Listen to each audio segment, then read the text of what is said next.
Ontem, nós mostramos aqui no Bastidores CNN uma informação que eu considero inédita, porque eu nunca tinha ouvido falar de bets eleitorais. E o Tribunal Superior Eleitoral entrou em alerta sobre esses aplicativos, que é uma espécie de mercado de apostas para a política. Ou seja, hoje tem o mercado de apostas para jogos de futebol, os jogos do Tigrinho. Agora o mercado de apostas para quem vence ou não no município. Não há regulamentação. E mesmo assim, o mercado de apostas eleitorais aumentou bastante neste ano. Pedro Venceslau, você conversou com especialistas. O que eles dizem a respeito dessa nova bet? Olha, ontem eu fiquei muito impressionado com essa matéria da Luísa no site da CNN, a gente repercutiu ela no CNN Arena, e eu fui conversar hoje com especialistas em direito eleitoral para saber de que forma e como as campanhas estão encarando essa novidade. Eu confesso que até ler essa matéria da Luísa eu não sabia nem que isso existia. Nem eu. Essa possibilidade de apostar eleitoralmente. Isso já existe em Londres, é comum em outros países, mas aqui no Brasil, bets até recentemente era só esporte. A regulamentação, inclusive, era só feita ali pelo Ministério da Fazenda e pelo Ministério do Esporte para jogos de futebol. Agora dá para apostar em quem vai ser o candidato a vereador mais votado, o candidato a prefeito mais votado. Eu conversei ali com o Fernando Neisser, que é advogado especialista em direito eleitoral, e com o Arthur Rolo. Há uma pequena divergência na leitura dos dois, porque o Arthur Rolo vê que existem ali algumas questões legais que podem impedir esse tipo de aposta. O Neisser disse que o que não é proibido é permitido, a princípio. Porém, ele fez um alerta, né? E como bem disse a Luísa, o TSE está observando isso com lupa, porque não existe precedentes, essa é uma novidade no Brasil, mas existe algo sim que pode levar à punição dos candidatos ou das campanhas que utilizarem as bets, e as bets também podem ser proibidas. As chamadas odd, eu não sabia que existia essa expressão, descobri agora. Odd é o seguinte, é aquela estatística de probabilidade que é usada para você saber quem está pontuando mais, né?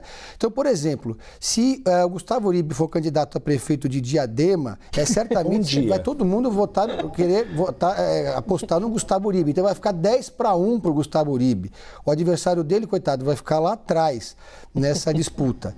Essa odd, então, ela é divulgada pelas casas de apostas. Quando você vai fazer uma aposta no futebol, no esporte, no que quer que seja, né, qual vai ser a gravata do Leandro Magalhães, por exemplo, como a gente fez ontem no Arena, você tem que ver a probabilidade e a casa de apostas publica essa probabilidade, então ela meio que orienta as pessoas. Se você quiser arriscar para ganhar o dobro, tal.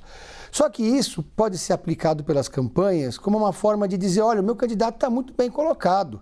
Né? O candidato que numa capital está com 75% das intenções de voto, é óbvio que nessas odds, nessas probabilidades estatísticas, ele vai ser apontado como um favorito.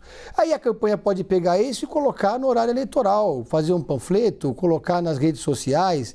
E isso configura o uso de enquete em campanha. E enquete é absolutamente proibido nesse momento. Ninguém pode fazer enquete agora, por exemplo, colocar o nome de um candidato e perguntar para os seguidores nas redes sociais, ou no portal de notícias, em quem a pessoa votaria. Então, esse alerta foi dado, né? Que é uma modalidade que, por enquanto, ainda não tem nenhum tipo de regulamentação.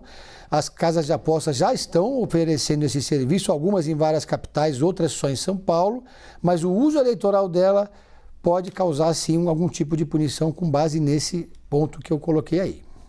Porque é bastante diferente quando a gente fala, por exemplo, como o Pedro explicou, dos jogos esportivos. Não é porque alguém acha que tem maior probabilidade, por exemplo, do Palmeiras ganhar do Corinthians, que o Palmeiras vai ganhar do Corinthians. Isso não muda o desempenho dos atletas. Agora, eleitoralmente, sim, porque quem vota nos políticos é a população em geral. Então, se a pessoa vai fazer um voto útil, por exemplo, tem uma rejeição muito grande a um candidato, mas vai votar em outro, que as pesquisas mostram com uma menor probabilidade, ela pode mudar de voto. Porque ela olha lá e fala, peraí, mas aquele candidato X tem mais chance de vencer aquele que eu não gosto. E aí ela muda de voto. Por isso, Luísa Martins, o Tribunal Superior Eleitoral está de olho. Tem alguma expectativa de proibição desse tipo de bet ou alguma expectativa de uma regulamentação em curto prazo? Olha, Uribe, no momento essas discussões ainda são em caráter ali preliminar, há uma preocupação ali inicial em relação a esse novo fenômeno das bets, né, em relação à política, mas ainda não há ali nenhuma ação judicial de investigação eleitoral que aponte, né, que denuncie, vamos colocar assim, algum tipo de irregularidade propriamente dita. Mas o fato é que há uma preocupação dentro da cúpula ali da Justiça Eleitoral, justamente pela falta de regulamentação. O Pedro lembrou muito bem que as enquetes são terminantemente proibidas pelas resoluções ali que disciplinam as diretrizes da eleição. Não pode, por exemplo, alguém chegar na rede social, abrir uma enquete e perguntar ali quem vai votar em qual candidato. Isso é proibido porque todas as pesquisas, né, segundo o TSE, elas têm que ter ali um caráter científico, de amostragem, inclusive, e que isso não estaria contemplado nesse tipo de enquete. Por isso que as pesquisas eleitorais, elas também têm que seguir ali uma série de regras e as regras são bem restritas. Em relação a essa questão, há duas preocupações principais, segundo eu pude apurar ali com algumas fontes da Justiça Eleitoral. A primeira é isso que o Pedro também trouxe, da possibilidade, você também citou, acho, Uribe, da possibilidade de esse tipo de aposta, né, esse mercado de apostas, acabar interferindo na liberdade de voto do eleitor. Você falou do voto útil, né?